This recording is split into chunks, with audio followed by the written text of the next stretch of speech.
Again, no defense. I now yield 1 minute to the distinguished Speaker of the House, the gentlelady from California, Ms. Pelosi. Gentlelady is recognized for 1 minute. Thank you very much, Madam Speaker. I thank the gentleman for yielding and for his exceptional custodianship of the Constitution of the United States. For 13 years, the top Democrat on the Constitution and Civil Liberties Subcommittee of the Judiciary Committee. And thank you for your leadership in protecting and defending the Constitution, the oath that we take as members of Congress. As I enter into the conversation, I do want to thank the distinguished gentleman from Georgia for his apology for his ridiculous remarks about me and House Democrats. Thank you. We accept your apology, Mr. Collins. Now I want to go to the purpose of why we're on the floor today. My colleagues on both sides of the aisle, we are here today to cross a very important threshold in American history. On December 18th, the House of Representatives passed articles of impeachment of Donald Trump, articles of impeachment for abuse of power and obstruction of Congress. By his own admission, the president stated that, yes, he had had that conversation with the president of Ukraine, but he didn't see anything wrong with it. Well, we don't agree with that assessment. And yes, it is a fact. When someone is impeached, they are always impeached. It cannot be erased.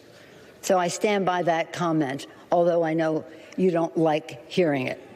I stand by this American flag, picture of the American flag, as I did the day that we introduced the articles of impeachment onto the floor. Because every day, all over America, in classrooms as well as courtrooms, and in this Congress of the United States when we meet, we pledge allegiance to the flag of the United States of America and to the republic for which it stands. And to the republic for which it stands. That is what our nation is. That is the genius, the beautiful, exquisite genius of the Constitution, that we are a republic. That was the decision of our founders, their vision. They didn't want a monarchy. They wanted a republic. And when Benjamin Franklin came out of Independence Hall and was asked, what do we have, Mr. Franklin, a monarchy or a republic? He said, a republic, if we can keep it. I often wondered why he said that, why that would be in doubt. But we see why it is in doubt right now, when the President of the United States has said, Article 2 says, I can do whatever I want. That's a monarchy. That is not a republic that we pledge our allegiance to every single day. And so here we are today with the articles of impeachment about to be transmitted to the United States Senate. I was thinking this morning and mentioned in a previous public event the Midnight Ride of Paul Revere. Listen, my children, and you will hear of the Midnight Ride of Paul Revere. Well, listen, my children, you will hear about an assault on the Constitution of the United States, undermining the republic for which our flag stands, by the President of the United States. The President of the United States, in using appropriated funds enacted in a bipartisan way by this Congress, funds that were meant to help the Ukraine fight the Russians. The President considered that his private ATM machine, I guess, and said he could say to the President, he could make, do me a favor. Do me a favor. Do you paint houses too? What is this? Do me a favor. So we have a situation that is very sad. Don't talk to me about my timing. For a long time, I resisted the calls from across the country for impeachment of the president for obvious violations of the Constitution that he had committed. But recognizing the divisiveness of impeachment, I held back. Frankly, I said, this president isn't worth it. But when he acted the way he did in relationship to withholding funds from Ukraine in return for a benefit to him that was personal and political, he crossed a threshold. He gave us no choice. He gave us no choice. So, children, our Constitution is the vision of our founders. They were so brave. They declared independence. They did in a time frame when in the course of human events it becomes necessary. They declared independence. They fought a war of independence and bravely succeeded. They wrote documents, our founding documents, the Constitution. Thank God they made it amendable so that we could ever be expanding freedom in our country. And that, my children, is what you pledge allegiance to the flag of the United States of America and to the republic contained in that Constitution of the United States. So we take that oath. And when we become members of Congress or other public office, we take an oath to protect and defend that Constitution of the United States.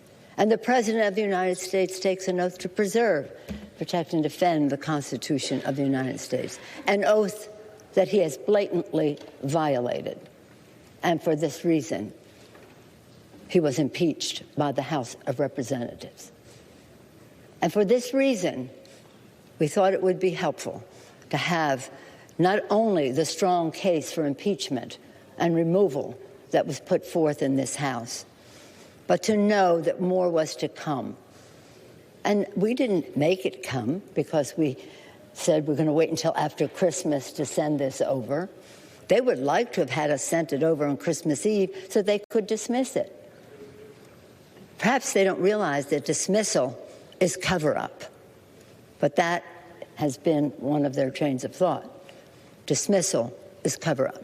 I was so disappointed the other day, last Friday, I guess Thursday, when the leader of the United States Senate, rather than strengthening the institution in which he serves, became subservient and said and signed on to a resolution that would dismiss charges. Dismiss. Dismissal is cover-up. And so in the course of the time since we passed the resolution, and not because of the time, we passed it on December 18th. On December 20th, new emails show that 91 minutes after Trump's phone call with the Ukrainian president, a top Office of Management Budget Aid asked the Department of Defense to hold off on sending military aid to Ukraine.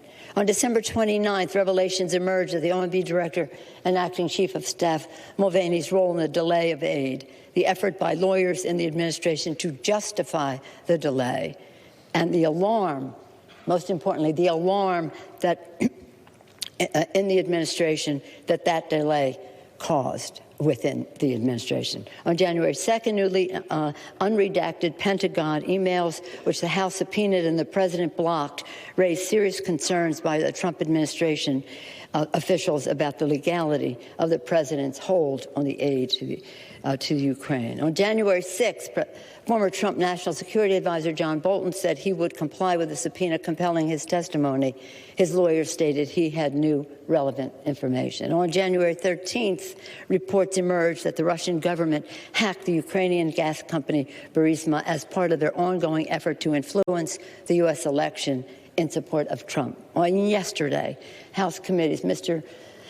Nadler, Mr. Schiff, Mr. Engel, and Congresswoman Maloney, Madam Chair Maloney, released new evidence pursuant to a House subpoena from Lev Parnas, recently photographed with the Republican leader, an associate of Rudy Giuliani, that further proves that the president was the central player in the scheme to pressure Ukraine for his own benefit in the 2020 election.